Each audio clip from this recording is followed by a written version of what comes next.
देखिए बेटा, जो हमारा क्वेश्चन है वो क्वेश्चन है क्वेश्चन नंबर 9। क्वेश्चन नंबर 9 में हम सबसे देखिए यहाँ एक्यूमुलेटेड डेप्रिसिएशन भी आपको गिवन है।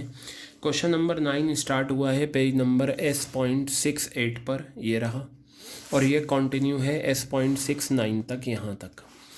ये जो क्वेश्चन है आपका, इसमें लेफ़्ट पर ये क्वेश्चन बैलेंस शीट दे रखी है, यहाँ पर आपको नोट्स टू अकाउंट दे रखे हैं, और साथ ही साथ आपको दे रखा है क्या, एडिशनल इन्फॉर्मेशन। तो जब हमें एक्यूमुलेटेड डेप्रिसिएशन और मशीनरी दे रखा है, इट मीन्स हमें ये दोनों अकाउंट बनाने हैं। तो चलिए सबसे पहले हम नेट प्रॉफिट वाली कैलकुलेशंस करते हैं। हम क्या लेंगे, reserve and surplus note number 1 है हमारे पास, ठीक है।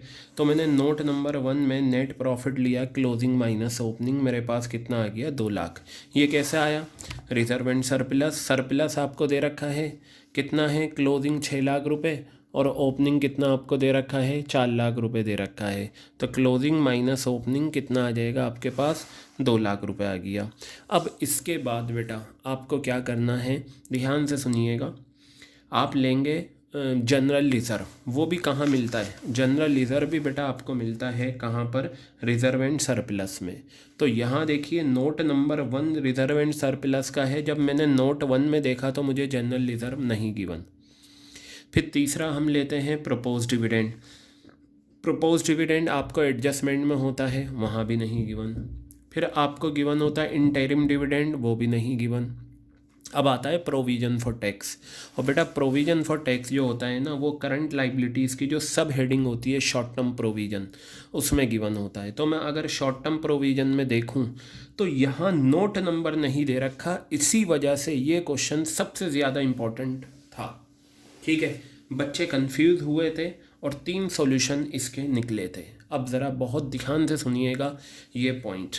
शॉर्ट टर्म प्रोविज़न है, यहाँ कोई भी नोट नंबर 1 नहीं है, नोट नंबर नहीं है। अगर यहाँ नोट होता तो डेफिनेटली नोट्स टू अकाउंट में आपको क्या गिवन होता, प्रोविज़न फॉर टैक्स। क्या गिवन होता आपको, प्रोविज़न फॉर टैक्स। लेकिन यहाँ नोट नंबर नहीं है, आपको ये पॉइंट लिखना है और याद रखना है। क्या याद रखना है, अगर शॉर्ट टर्म प्रोविज़न के साथ नोट नंबर नहीं है, अगर शॉर्ट टर्म प्रोविज़न के साथ नोट नंबर नहीं है, तो फिर हम इसे क्या माने, ठीक है। देखिए उस टाइम 3 सॉल्यूशन निकले थे। एक सॉल्यूशन जो है वो तो आपके सिलेबस से हट गया है। शॉर्ट टर्म प्रोविज़न के आगे अगर नोट नंबर नहीं है, नंबर 1 आप इसे प्रोविज़न फॉर टैक्स ही मानिए। क्या मानिए आप इसे, प्रोविज़न फॉर टैक्स मानिए, पहली अजम्पशन। दूसरी असम्पशन ये है, अगर आप इसे प्रोविज़न फॉर टैक्स नहीं मान रहे तो आप इसे as a current liability treat कर सकते हैं, इंक्रीज़ और डिक्रीज़, वो भी तब जब नोट नंबर ना हो। क्लियर हो गई। अगर नोट नंबर होता है तब हम शॉर्ट टर्म प्रोविज़न को इंक्रीज़ और डिक्रीज़ इन करंट लाइबिलिटीज़ में बिल्कुल भी नहीं लेते। क्लियर हुई बात। लेकिन पहला ऑप्शन बताया, आप शॉर्ट टर्म प्रोविज़न को प्रोविज़न फॉर टैक्स मान लो। दूसरा, आप इसे करंट लाइबिलिटीज़ इंक्रीज़ और डिक्रीज़ की तरह ले सकते हैं जब नोट नंबर ना हो। तीसरा था, इसे आप प्रोपोज डिविडेंड मान लो। अब सुने मेरी बात, प्रोपोज डिविडेंड तो आपको अब लेना नहीं, क्योंकि लास्ट ईयर प्रोपोज डिविडेंड का ट्रीटमेंट चेंज हो गया था, उसे शॉर्ट टर्म प्रोविज़न से हटा दिया गया।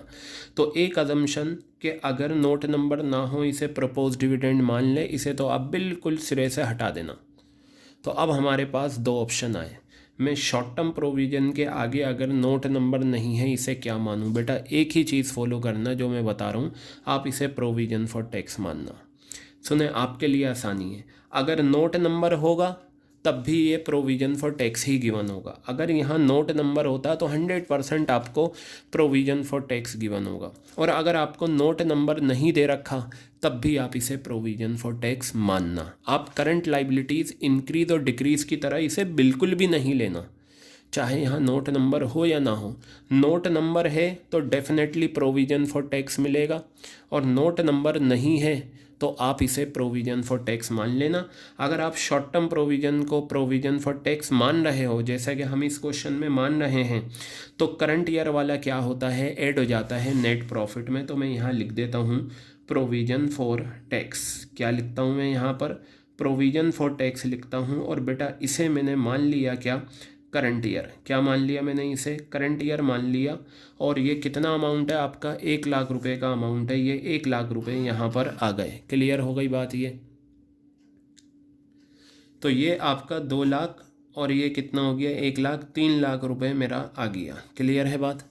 इसे मैं कहूँगा net profit before tax and extra ordinary items. Net profit before tax and extra ordinary items. ये मेरा लीजिए, जो मेरी पहली रिक्वायरमेंट है वो आ गई। बेटा एक चीज़ और सुनिए, इसे आप इम्पोर्टेंट लिख लेना अगर नोट नंबर ना हो, और हाइलाइटर से हाईलाइट कर लेना। चलिए अब हम क्या करते हैं, अब हम अकाउंट बनाते हैं। कौन से अकाउंट बनाएंगे हम? बेटा हम बनाएंगे 2 अकाउंट, एक एक्यूमुलेटेड डेप्रिसिएशन अकाउंट बनाएंगे और एक बनाएंगे मशीनरी अकाउंट। तो चलिए देखते हैं। यहाँ पर मैं लेता हूँ आपके सामने एक्यूमुलेटेड डेप्रिसिएशन अकाउंट, और ये देखिए एक्यूमुलेटेड डेप्रिसिएशन अकाउंट और मशीनरी अकाउंट, ये दोनों ही आपके बिल्कुल एक जैसे बनते हैं। तो मैंने यहाँ पर लिया एक्यूमुलेटेड डेप्रिसिएशन अकाउंट। ये मेरी डेबिट साइड आ गई और ये मेरी क्रेडिट साइड आ गई। क्लियर हो गई बात ये? तो देखेंगे आप यहाँ पर, और यहाँ मैं लूँगा मशीनरी अकाउंट। ठीक है, ये मैंने लिया यहाँ पर क्या? Machinery account. ये आ गया आपका मशीनरी अकाउंट। ये लीजिए, ये डेबिट साइड आ गई आपकी, और ये क्या आ गई आपकी? क्रेडिट साइड आ गई। तो बेटा यहाँ पर जो आपका निकल कर आएगा, और मशीनरी अकाउंट और एक्यूमुलेटेड डेप्रिसिएशन में ये देखिए आपको मैं यहाँ दिखाऊँ, ये रही हमारी बुक। टेंजिबल असेट्स के आगे नोट नंबर 2 था। जब मैंने ये नोट नंबर 2 देखा तो ये मेरा मशीनरी और ये एक्यूमुलेटेड डेप्रिसिएशन। क्लियर है बात ये? तो ओपनिंग क्लोजिंग बैलेंस तो दोनों के लिख दीजिए आप अकाउंट में। तो मैं अगर यहाँ पर लिखूँ बाय बैलेंस बीडी, क्या लिखता हूँ मैं यहाँ पर? बाय बैलेंस बीडी, और यहाँ लिखता हूँ टू बैलेंस सीडी। क्या लिखा मैंने? बाय बैलेंस बीडी, और मैंने यहाँ लिखा टू बैलेंस सीडी। और बेटा एक चीज़ ध्यान से देखिए, अमाउंट कितना है? 3,00,000 और 4,00,000। तो 3,00,000 रुपये मेरा ओपनिंग बैलेंस है और 4,00,000 रुपये मेरा क्लोजिंग बैलेंस है। क्लियर हो गई बात ये? अब आप ध्यान से देखिएगा, यहाँ पर मशीनरी का opening balance 20,00,000 rupees and closing balance 25,40,000। Got it? तो यहाँ पर मैं मशीन का बैलेंस लिखूँगा to balance BD. I'll write here I'll write 20,00,000 rupees. Got it? Then I'll write here buy balance CD. What will I write? Buy balance CD. How much? 25,40,000 rupees. Got it? Clear है? अब आप क्या करेंगे, वो जो छोटी working होती है वो कर लें। देखिए क्या इन्फॉर्मेशन गिवन है। डूरिंग द ईयर, साल के दौरान, यानी कि करंट ईयर में, a piece of machinery, machinery का एक पीस था जिसकी कॉस्ट 48,000 रुपीज़ थी, जिस पर एक्यूमुलेटेड डेप्रिसिएशन 32,000 था, उसे हमने बेच दिया 12,000 रुपये में। क्लियर हो गई बात ये? तो चलिए देखिए, यहाँ पर मैं लेता हूँ कॉस्टिंग ऑफ मशीन। मैं यहाँ लिखता हूँ कॉस्टिंग ऑफ मशीन। मशीन की कॉस्ट कितनी है बेटा आपको गिवन? 48,000 रुपीज़, ये आपको यहाँ पर गिवन है। इसमें से आप एक्यूमुलेटेड डेप्रिसिएशन माइनस कर दें। एक्यूमुलेटेड डेप्रिसिएशन माइनस कर दें, कितना है? 32,000 रुपीज़। Got it? फिर आप इसमें से ले लें बुक वैल्यू। क्या ले लें आप इसमें से? बुक वैल्यू ले लें। कितना आ गया ये? 16,000 रुपये आ गया। क्लियर है? अब जो आपका सेलिंग प्राइस आपको क्वेश्चन में गिवन है, ठीक है, मैं यहाँ लिखता हूँ सेलिंग प्राइस। सेलिंग प्राइस जो बेटा आपको गिवन है वो कितना गिवन है? 12,000 रुपये। यानी कि बुक वैल्यू 16,000 है, सेलिंग प्राइस 12,000 है। तो यहाँ से जो आपका सेलिंग प्राइस 12,000 है और बुक वैल्यू 16,000 है, कम में बिका है, कम में बिका है तो लॉस है। कितना? 4,000 रुपये। तो बेटा बस अब ये जो आपकी वर्किंग मैंने करी है, इस वर्किंग से इसमें आंसर जाएगा। मैंने आपको बताया था कि यहाँ पर और यहाँ पर जो चीज़ें आती हैं वो कॉमन आती हैं। तो मैं यहाँ पर लिखूँगा, ये एक्यूमुलेटेड डेप्रिसिएशन है ना, तो मैं यहाँ लिखता हूँ टू मशीनरी, यानी कि ये ऊपर वाला नाम, और मशीनरी में मैं लिखूँगा बाय एक्यूमुलेटेड डेप्रिसिएशन। क्या लिखूँगा, बाय एक्यूमुलेटेड डेप्रीसिएशन। ठीक है, ये आ गया बाय एक्यूमुलेटेड डेप्रीसिएशन। बेटा ये दोनों चीज़ें जो होती हैं ये सेम होती हैं, ठीक है। और इसमें जो अमाउंट आता है वो ये इकट्ठे डेप्रीसिएशन का आता है 32,000 रुपीज़, ये आ गया। और यही 32,000 मैंने यहाँ पर लिखा। Got it. अब आप इस अकाउंट को क्लोज कर दें, क्योंकि इस अकाउंट में only 4 informations come, 3 informations have already come, 4th information will be computed by balancing figure. This total will be 4,32,000. Same total you will write here 4,32,000. This balancing figure 1,32,000. So here you will write by statement of P&L. What will you write? By statement of P&L, in bracket you will write depreciation provided. What will you write? Depreciation provided. Got it और not, यह आपका depreciation provided आ गया।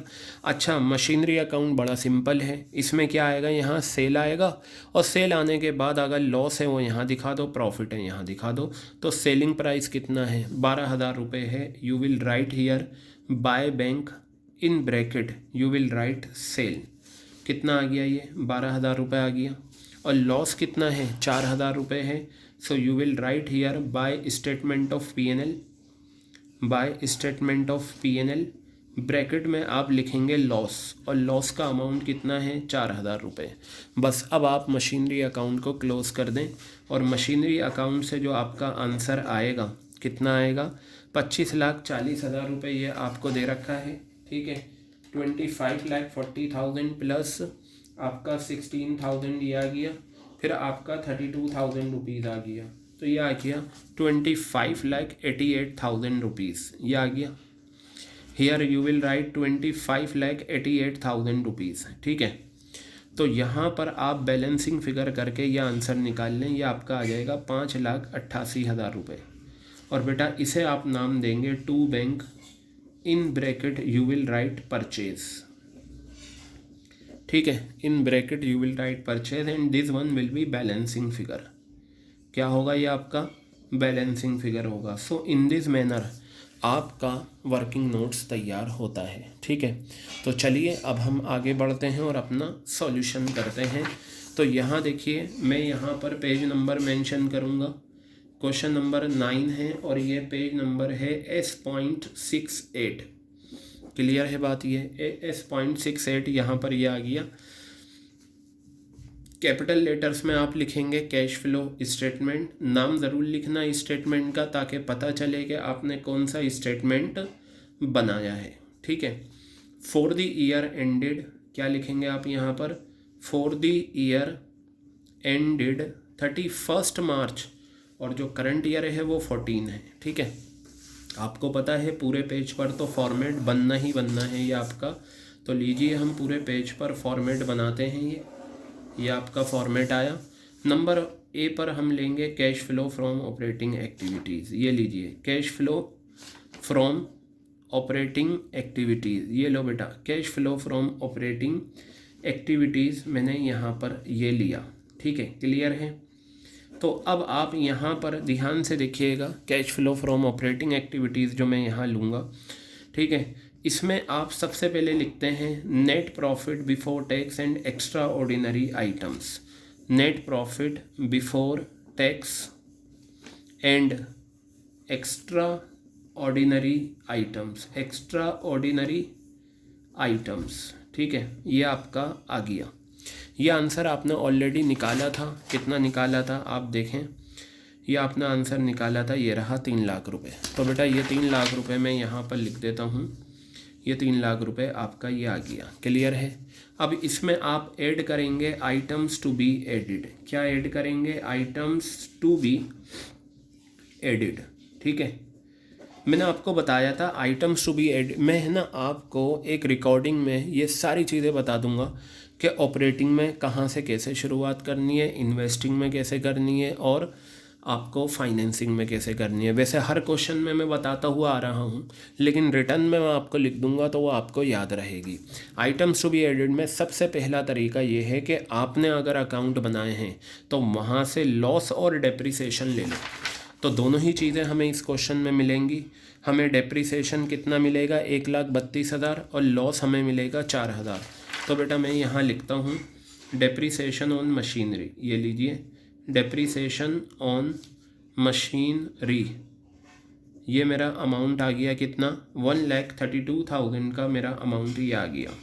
फिर मैं यहाँ लिखूँगा loss on machinery, machinery मैंने cell करी, वहाँ पर लॉस मुझे हुआ। How much is the amount of loss 4,000 rupees here. So you will write here 4,000 rupees you will right, got it. अब उसके बाद आप क्वेश्चन में आएंगे, आपको नॉन करंट लाइबिलिटीज़ से इंटरेस्ट लेना होता है। तो नॉन करंट लाइबिलिटीज़ में लॉन्ग टर्म बोरोइंग्स हैं, लेकिन इसके साथ परसेंटेज नहीं है इंटरेस्ट की, तो हम नहीं लेंगे। फिर आपको क्या करना होता है, इंटेंजिबल असेट्स देखनी होती हैं। इंटेंजिबल असेट्स के आगे नोट नंबर 3 दे रखा है।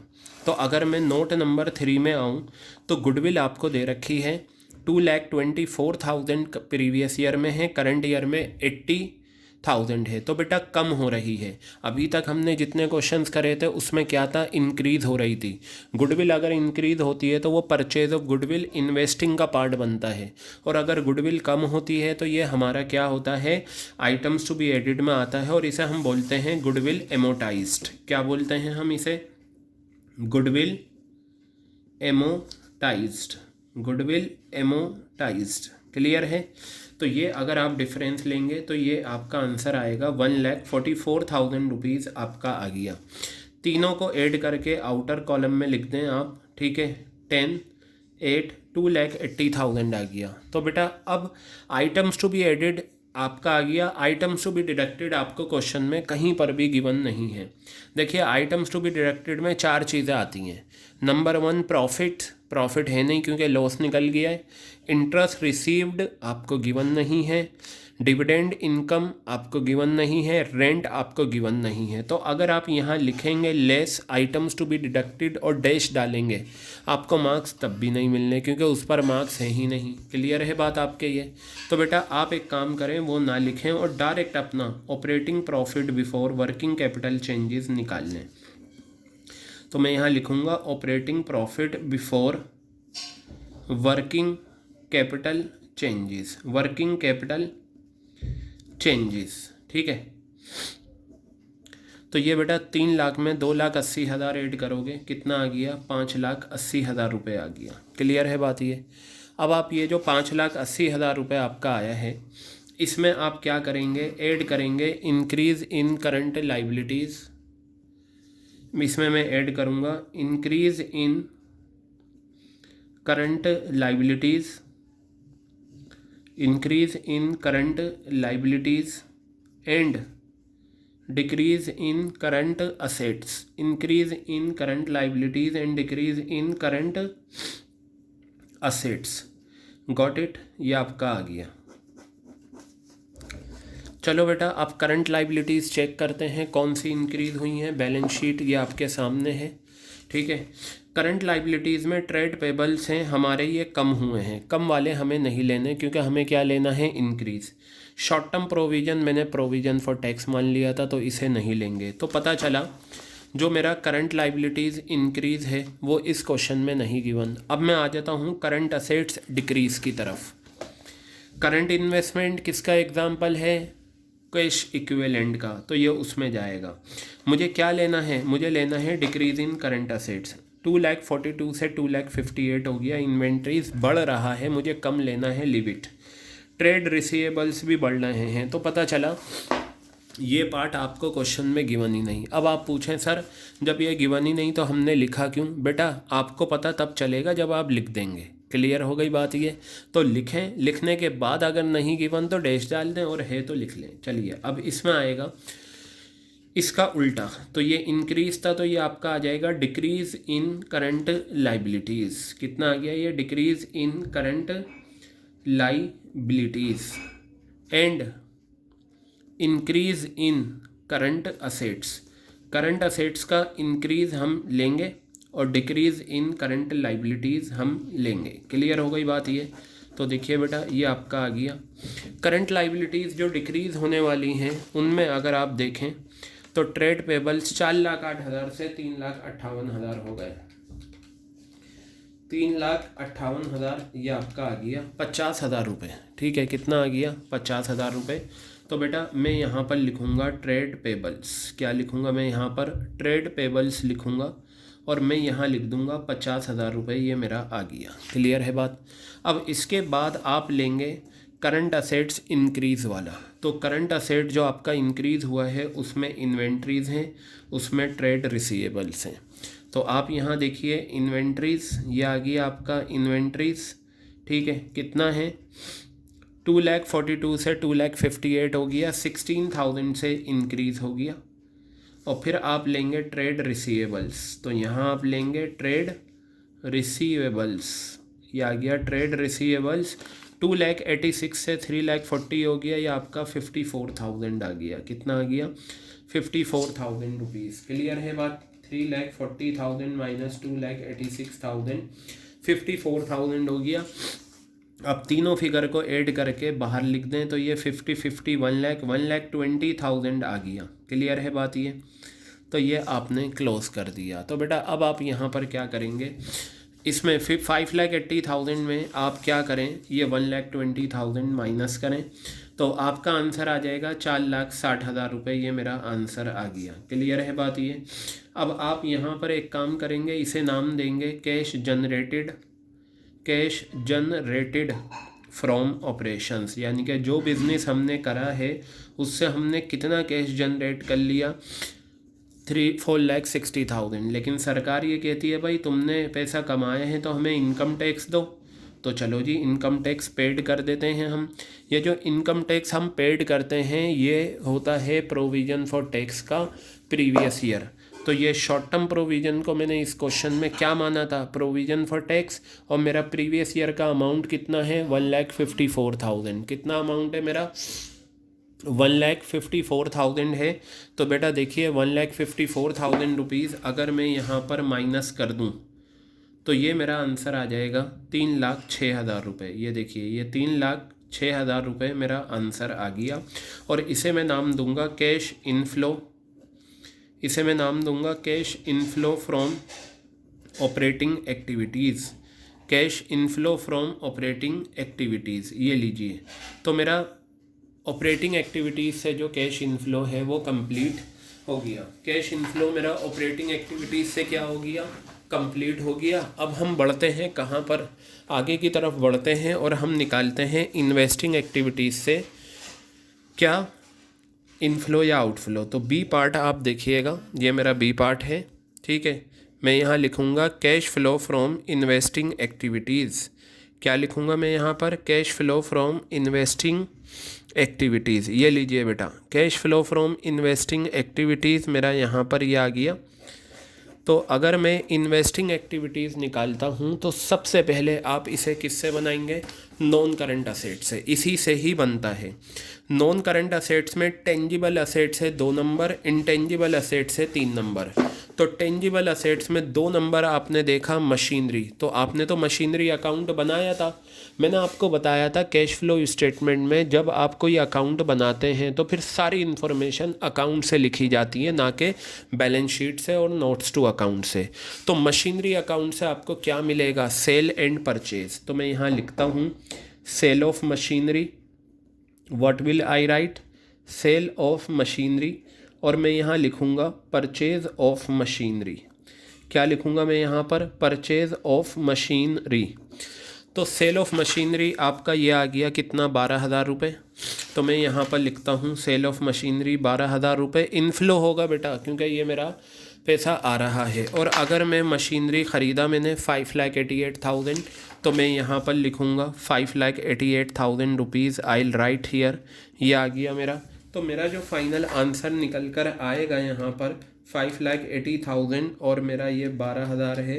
तो बेटा 5,76,000 रुपीज़ आ गया। कितना आ गया?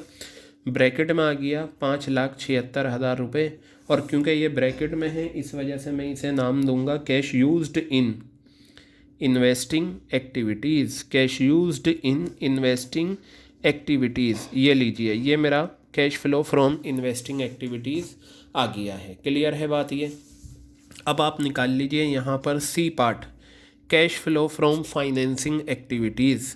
Cash flow from financing activities, ये लीजिए फाइनेंसिंग एक्टिविटीज़ से मेरा कैश फ्लो कितना आता है। तो अगर मैं cash flow from financing activities लूँ तो यहाँ पर आप सबसे पहले लिखेंगे ये जो आपका शेयर होल्डर फंड्स है, इसमें जो शेयर कैपिटल है 22 लाख से 24 लाख हो गया, तो बढ़ गया। शेयर कैपिटल अगर बढ़ता है तो ये हमारा इनफ्लो होता है। तो बेटा इसे आप लिखेंगे issue of shares. What will you right? Issue of shares, और ये amount will be 2 lakh rupees. Got it और नॉट? 2 लाख रुपए आपका इशू ऑफ शेयर्स आ गया। अब इसके बाद नॉन करंट लाइबिलिटीज से आपको लॉन्ग टर्म बोरोइंग्स मिलेगा। लॉन्ग टर्म बोरोइंग्स बढ़ रहा है, बढ़ता तब है, ये लॉन्ग टर्म बोरोइंग्स का दूसरा नाम लॉन्ग टर्म लोन होता है। 3,40,000 से 4,80,000 हो गया, बढ़ गया। बढ़ेगा तो आपने पैसा और लिया है, तो मैं इसे कहूँगा proceeds from long term borrowings. मैं क्या लिखूँगा इसे? Proceeds from long term borrowings. और ये आपका जो आंसर आएगा निकल के कितना आएगा? 1,40,000। मैंने क्या लिया? डिफरेंस ले लिया 3,40,000 और 4,80,000 का। बेटा अब शॉर्ट टर्म प्रोविज़न हो चुका है, अब इसमें और कुछ नहीं आएगा, यही 2 फिगर्स आएंगी। तो मैं यहाँ पर ये लिख देता हूँ 3,40,000 रुपये। क्लियर है बात? ये इसे मैं नाम दूंगा cash inflow from operating activities.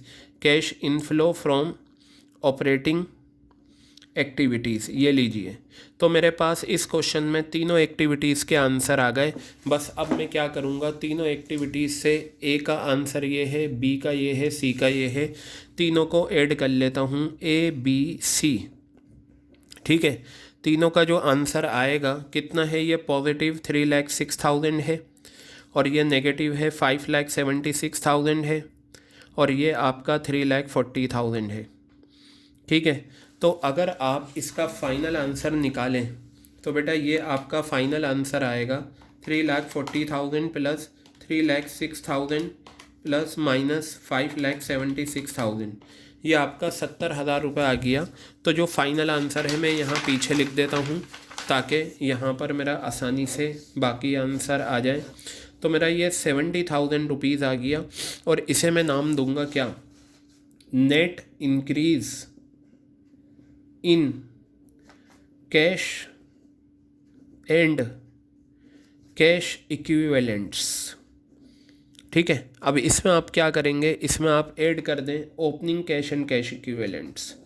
Opening cash and cash equivalents, ये आ गया।